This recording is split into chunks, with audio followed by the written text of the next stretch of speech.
Pinoy na palaban na si Joseph Ambo. May laban kontra sa Japanese knockout artist na si Subaru Murata. I-breakdown natin mga katropa. Pero bago tayo mag-umpisa, ako ay magpapasalamat muna sa inyong lahat mga katropa sa inyong patuloy na pagsuporta. Sa mga katropa na hindi pa nakasubscribe, please like, subscribe at pakipindot nyo na rin yung all sa notification bell button para maging updated kayo sa tuwing ako ay mag-uploads ng mga bagong video.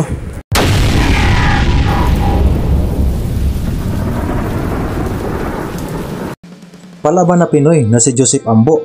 May laban kontra sa napakadelikadong knockout artist ng Japan na si Subaru Murata. Ating unahing i-breakdown yung pambato natin na si Joseph Ambo mga katropa. Tingnan natin yung kanyang boxing statistics. Mayroon siyang professional boxing record na 14 wins, 9 of those wins coming by way of knockouts, may 4 na talo at 1 draw. Sa 4 na talo na yun mga katropa, may 1 talo siya na stoppage siya mga katropa kontra sa isang Puerto Rican na si Dayan Gonzalez. At since mga katropa dito sa ating pag-breakdown ay kukunin lang natin yung huling 3 laban. Dahil sa huling 3 laban ay dito natin makikita yung kanilang improvement mga katropa at yung kanilang momentum at yung kanilang accuracy base sa kanilang huling mga performance. Kaya sa huling 3 laban ay kasagupa ni Joseph Ambo itong si Gary Tamayo na bago magharap kontra kay Joseph Ambo ay mayroong professional boxing record na 9 wins, 1 talo lamang. At doon ay nakuha ni Joseph Ambo yung panalo at nasundan kontra sa Japanese fighter na si Kenji Fujita na mayroong professional boxing record sa bago maganap ang laban na 5 wins undefeated. At dito nalasap ni Joseph Ambo ang talo mga katropa. At nasundan kay Romulo Ramayan Jr. at mayroong professional boxing record bago ang kanilang laban na 7 wins, 19 losses na mga katropa at may 5 draw. Dito nanalo si Joseph Ambo mga katropa bago yung kanilang paghaharap kay Subaru Murata. Masasabi natin mga katropa na nagmistulang tiktak yung boxing record ngayon nitong si Joseph Ambo. Okay mga katropa, titingnan naman natin yung kanyang makakalaban na si Subaru Murata. Napakaganda at disente yung boxing record nitong si Subaru Murata mga katropa. Perfect pa ito, no? Mayroong professional boxing record na 8 wins, 8 of those wins coming by way of knockouts, undefeated. Walang talo mga katropa, wala ring draw. Yung 8 sa kanyang professional boxing career ay lahat nakuha niya by stoppage mga katropa. 28 years old din itong si Subaru Murata sa kasalukuyan. Mayroong 100 knockout ratio. Mataas yung kanyang knockout ratio mga katropa dahil lahat po pinataob niya by stoppage mga katropa. Mayroon siyang boxing stance na southpaw, 5'7" ang kanyang tangkad. Mayroong 176 centimeters. Yung huling 3 laban nitong si Subaru Murata bago ang kanilang pagharap ni Joseph Ambo ay kontra kina Alex Santissima Jr. Bago maganap ang kanilang pagharap, si Alex Santissima Jr. ay mayroong impresibong boxing record na 8 wins undefeated at tinalo ito ni Subaru Murata by stoppage mga katropa. At nasundan kay Brian James Wild. Mayroong professional boxing record noon si Brian James Wild na 12 wins undefeated, may 1 draw at tinalo pa rin by stoppage ni Subaru Murata. At yung huli bago ang kanilang laban ni Joseph Ambo ay kontra kay Kaito Yamanaki. Mayroong professional boxing record na 9 wins undefeated mga katropa. Mga magaganda yung boxing record ng mga nakalaban ni Subaru Murata mga katropa. Kaya masasabi natin kahit pang-siyam pa lang yung kanyang professional boxing career sa paparating na laban kontra sa ating pambato na si Joseph Ambo ay hindi na rin matatawaran yung experience nito ni Subaru Murata mga katropa dahil hindi mga pipitsugin o hindi mga pampalamon lang yung mga itinatapat sa kanya mga katropa. May mga magagandang record din. Ngayon, titingnan natin yung kanilang diferensya sa kanilang mga galawan o paano sila dumiskarte mga katropa. Dito sa ating pagre-review, tinitingnan natin yung kanilang mga huling laban. lalo na doon sa ating pambato na si Brian James Wild, ay doon nakita natin na mas may lakas itong si Subaru Murata, mas delikado siyang kalaban mga katropa kapag medyo long range yung labanan, dahil makikita natin na malakas yung kanyang buwilo mga katropa, may mas matindi yung impact, yung damage na binibitawan ni Subaru Murata mga katropa compare kung mag close range siya. Hindi ko sinasabi na mahina yung opensa ni Subaru Murata kapag close range mga katropa. Ang sinasabi ko lang sa aking pagmamasid ay medyo mas malaki yung damage na bibitawan ni Subaru Murata kapag medyo may distance yung kanyang binibitawan mga katropa kaya medyo mas delikado kaharap itong si Subaru Murata kapag nakabuilo muna yung kanyang mga opensa kaysa dikitan yung laban. At hindi siya masyadong flashy, hindi siya masyado yung tipo na magalaw katulad ng ibang mga Japanese fighter nakikita natin mga katropa familiar naman na yung mga Japanese fighter para sa ating mga Pilipino dahil doon sa napakaganda nila na mga footwork mga katropa. Kaya dito sa paparating na laban masasabi natin na may pag-asa itong ating pambato dahil itong si Joseph Ambo siguro naman napaghandaan na nila ng kanyang kampo na sila yung dadayo doon sa bansang Japan mga katropa, kaya yung pag-asa nila na makuha yung panalo o masungkit nila yung panalo dito ay dapat yung hindi na sila aasa na aabot pa sa mga judges mga katropa. Ngayon, i-breakdown natin yung power comparison. Sino ba yung mas nakakalamang sa power mga katropa? Well, para sa akin mga katropa ay base sa kanilang mga previous na laban, hindi rin naman talagang lugi yung ating pambato na si Joseph Ambo mga katropa.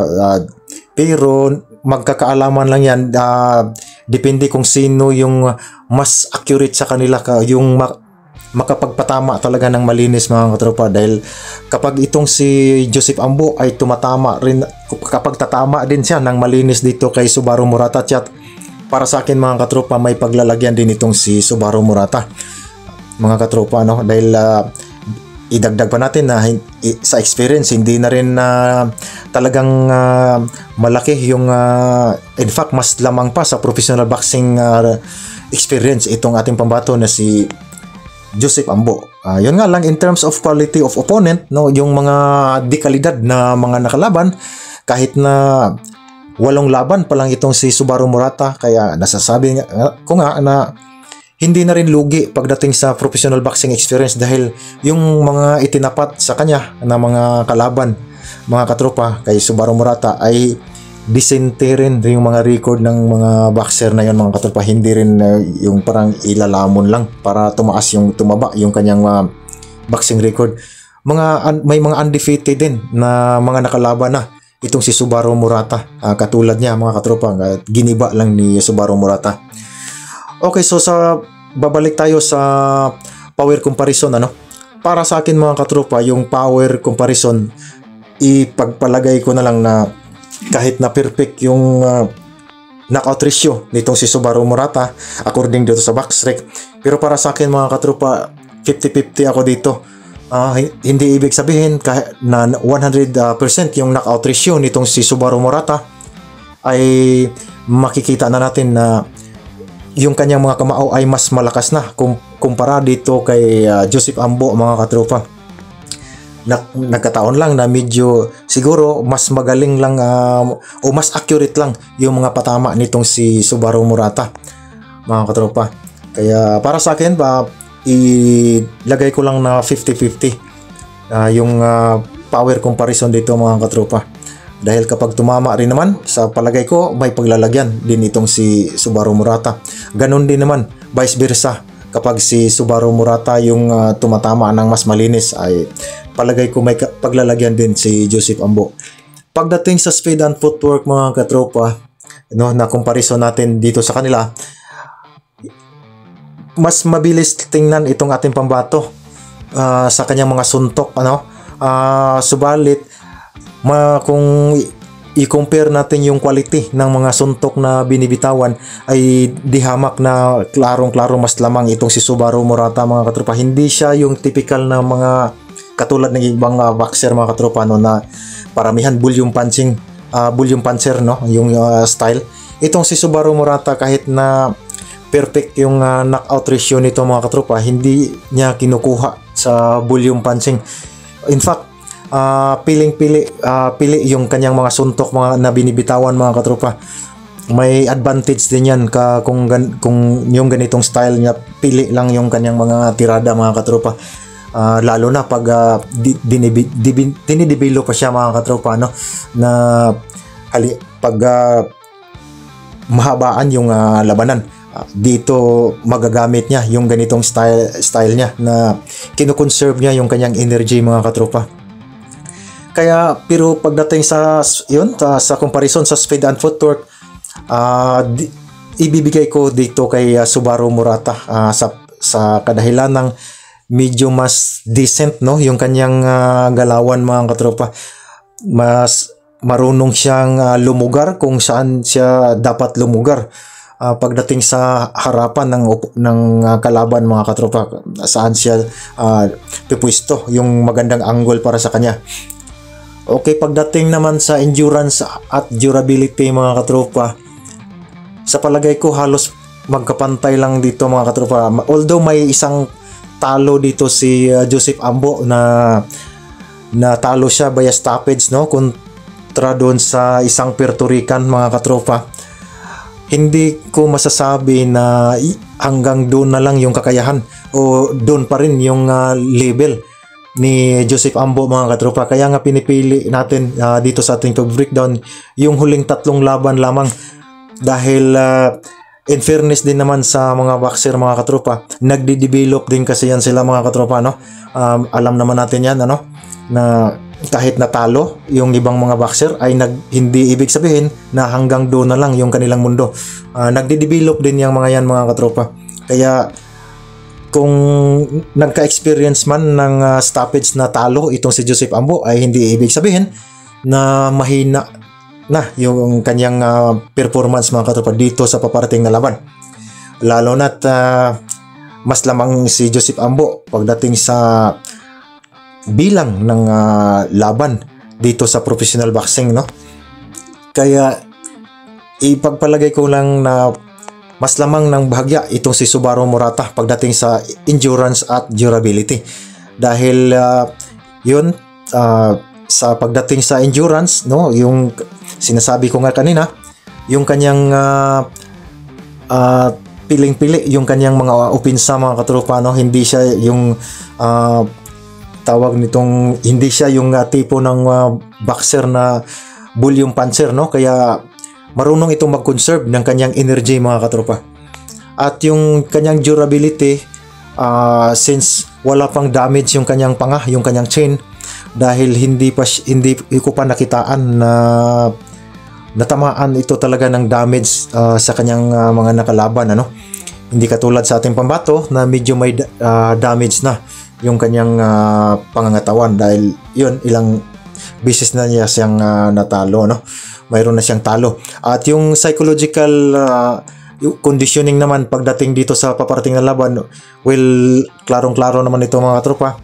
Pagdating sa momentum, ano, dahil dito papabor kay Subaru Murata, dahil wala pa sa kanyang dito sa kanyang kukote, no, wala pa sa kanyang psychological na paano maging matalo, dahil impresibo yung kanyang panalo. Kaya yung pride, yung confidence, buo pa yung confident ni Subaru Murata dito sa paparating na laban mga katropa. Hindi pa niya alam kung paano matalo. May pag-asa ba na manalo yung ating pambato na si Joseph Ambo? Well, malaki yung pag-asa mga katropa kapag maganda yung kanyang kondisyon. Hindi siya kung hindi siya magkulang dito sa kanyang preparasyon sa paparating na laban mga katropa. Malaking potensyal. Yun, lalo na yung mentality nila, yung mentality ng ating mga pambato kapag doon lumalaban sa Japan, ay dapat na ganun pa rin, no. Hindi dapat aasa sa kamay ng mga judges mga katropa.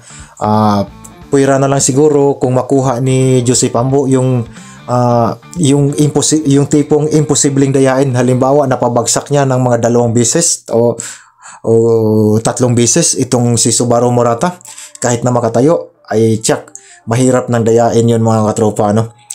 Sana lang maganda yung kanyang preparasyon mga katropa.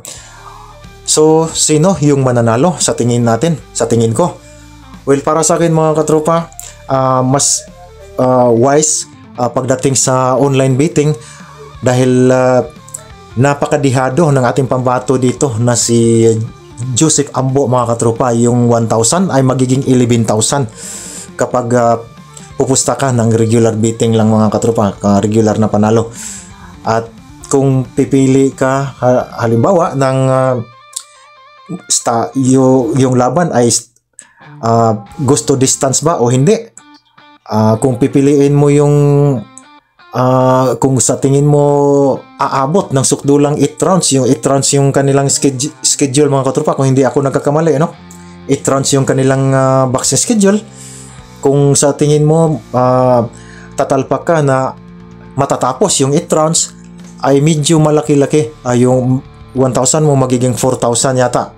Correct me if I'm wrong mga katropa, kasi magpabago-bago kasi yung sa online status mga katropa, yung sa pagbibit natin, ano. Pero kung pagpipiliin mo ay sa tingin mo hindi na aabot sa desisyon mga katropa, ay medyo maliit lamang. Tutubo lamang yung 1,000 ng 190 pesos mga katropa. Kayo, ano, pinapaboran ng mga boxing expert, sa tingin nila ay hindi na talaga aabot sa desisyon ito mga katropa. Ngayon, babalik tayo sa aking prediction kung sino ba yung mananalo. Well, para sa akin mga katropa, palagi ko naman sinasabi, kapag Pilipino yung lumalaban, mahirap man na laban o madali, pero sa laban na ito ay alam naman natin mahirap na misyon ito para sa ating pambato na si Joseph Ambo. Pero ganun pa man, dahil Pilipino yung lumalaban na si Joseph Ambo, ay automatic tayo dito, susuporta tayo sa ating pambato na si Joseph Ambo. Well, gusto kong makuha ni Joseph Ambo yung panalo dito mga katropa, na stoppage, no, hindi na aabot sa kamay ng mga judges.